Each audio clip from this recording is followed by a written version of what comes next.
good morning. Everything looks good when you open your eyes. Beer for breakfast. Yeah. Hey, it's 9 a.m. Time to get up and meet the day if you're not already up. I mean, geez. You know, this used to be early. Now it's late for me, so I'm going to bug you. Wake up. We've got more great music, and you just heard Death of the Machine. And you're like, there's a story to that. There has to be. So we have the primary phase principal himself, Eric St-Onge. Welcome. Thank you for having me. So what inspires you to go by a moniker like, well, in particular, the primary phase principal? There has to be a story to that. It's not really a story to it. It doesn't have a specific meaning. It's really just, when I started this project, I had the idea of trying to make music based on stories, particular science fiction type stories. And so I wanted something that sounds kind of scientific, but also that doesn't exist in real life. And, I pretty quickly settled on the idea of having something in the form of the something principle, because in science there's all kinds of various principles of, for prime directives. Yeah. So I was kind of just brainstorming, different words to insert in there, and when the primary phase principle popped in my head, it kind of stood out pretty quickly. It is kind of on the longer side, but I like the alliteration of it. I like that it could be abbreviated into P cubed if I wanted to, and most importantly, I Googled it, and there's no such thing as a primary phase principle. So, hallelujah! Yeah. we always tell the artists out there, the young artist, Google the name you want to call your project, because there just might be a whole bunch of others, and then you have to change your name. Yeah, it happens. And even for stranger reasons, people may not remember Sonic Bloom. It's like, okay, there isn't any band out there named Sonic Bloom, but there was a fellow that made music for plants and called it Sonic Bloom, and he said, nope, you can't use that name. So they had to change the name to Tinfoil Phoenix. So, always Google, because you never know what's going to come up. Yeah, music for plants. They had to change their name because of plants. So you mentioned sci-fi stories. The influences, Nine Inch Nails, Tangerine Dream. If you're not familiar with Tangerine Dream, they sound just like their name. And it's lyricless soundscapes and stories. And they've done a lot of soundtracks. And then the sci-fi stories. Is each piece a story, or are you just trying, or I shouldn't say just, but are you conveying an atmosphere and putting the setting to it? It's a mix of things. So the album that Death of the Machine is from is so the overall album is a concept album. So there's a cohesive story from start to finish, and each song kind of captures a particular event or portion of the story, and some of them are more literal than others. Some in the case of the opening track, I tried to make something that sounds like the actual environment in which the story takes place, so it's more literal. But other times it's more, symbolic or figurative, or it's kind of just trying to capture the mood or the feeling of what would be happening. Do you have a particular story in your head when you're composing this? Like, I'm thinking about Aliens, or the movie Alien, where it's like, okay, I've got these scary aliens, and okay, you've got to go on the ship and you've got to do this. Is it chapters to a particular story that's in your head? Yeah. So this particular story from this album is so it's a sequel. So the first album sort of sets the scene, and then this new album, Collapse of the Sightless Age, more or less concludes it. And the overall story is basically, it imagines a world where all humans live underground and they're fully taken care of by a giant automated machine. So it makes their food, air, water, all their basic necessities for them.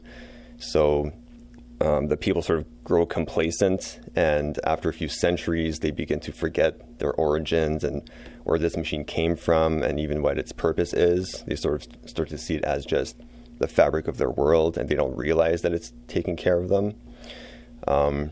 So the overall story is basically looking at, trying to imagine what events and scenarios would lead to that sort of a situation and what the outcome would be. Now I'm going to go back and listen to it a little bit differently. Yeah. Because I could hear there's a story, but now knowing what the story is, have you considered adding sort of that outline of the story to the liner notes on online, like at Bandcamp? Yeah, you've got the album, but the notes simply say, Yeah. So in the publicly facing liner notes on the Bandcamp page is sort of just like a teaser of it. But I do actually have, if you download the album from Bandcamp, it comes with a digital booklet that has like a written telling of the story. There's one, quote unquote, episode for each song that in words explains and describes actually like exactly what the story is.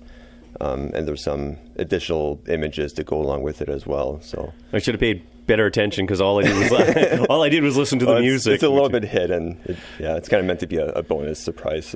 And it's easy to find. TPPP.bandcamp.com. Yeah, exactly. So the primary phase principle abbreviated, and it works as a logo too in many ways. Yeah. You can do a lot of things. Have you thought about a graphic novel for it? I haven't, but that would be a pretty cool idea. And it popped into mind because with Blue Sky, we've moved from the other socials over to Blue Sky, which is a much kinder, gentler place, and a lot more artists of all sorts on there, especially visual artists. And I was, I followed one particular artist from Winnipeg, Alex Plant. She's awesome. And from that, I found this huge community of artists, and like now it's changed the way I think. And hey, this could be a book because the artwork is fantastic. The graphics for this. Did you do them, or did you have somebody do it? I don't have any drawing skill. I got a graphic or an illustrator to draw that up. And it's always, this is your art, your songs, and your vision. And how do you take part of that? How do you go to an illustrator? Do you work with them and say, I'm looking for something like this, or do you let them go with it? So I've started out with AI generated images. So I spent some time, trial and error tweaking an AI image that was at least roughly what I had in mind. And then, so I kind of used that, sent them that as a reference and said, do like this, but, with these changes. And, there's some back and forth, different revisions and stuff, but yeah, eventually we got exactly what I had in mind. So I was pretty happy with it. And that's the proper way to use AI. It's not the be all end all, but it's a great way for somebody who doesn't have the skills to draw, like myself. Yeah. I'm challenged by a stick man to get their vision across. A local writer, Kay Stone, in one of her books, the premise is everybody can create art. Whether you can draw it or not is another story. But when you're dreaming and you see art on a wall or something, you're not looking at Van Goghs or whatever. Well, you may be, but most of the art in your dreams are art that you've created and envisioned. The fact that your hands don't do the work is something else. So great use of AI. Yeah. Eric, thanks for joining us today. Yeah, thank you. And we highly encourage people to check out the albums because there are two parts to them. But the new one is Collapse of the Sightless Age. The first one being Echoes of Mechatronic Age. Great dark wave, post-industrial. If you like Alien, that's what I was thinking was if you like Aliens, this is the atmosphere for it, and H.R. Geiger and that sort of stuff. We're going to leave them with As Foretold. Tell us about this chapter. Sure. So, this is the song immediately following Death of the Machine that we started out with. From the titles, you can kind of tell Death of the Machine is when the machine stops working. And As Foretold is just the the consequences of that. It's called As Foretold because there was, in the story, there was a sort of prophecy that this might come to pass. And so this is just the consequences of basically everything stopping working, people are dying out. It's kind of a dark situation, but yeah, that's basically what it is. Well, science fiction tends to be a bit dark, but there's always light in it. Eric, thanks again for joining us. This is the primary phase principle as foretold. A little bit of I told you so. Coming up next, Rod Hussey and Demasio Hall are going to play some live music for you. Yeah, it's a Jam Buster Pack Day on Beer for Breakfast.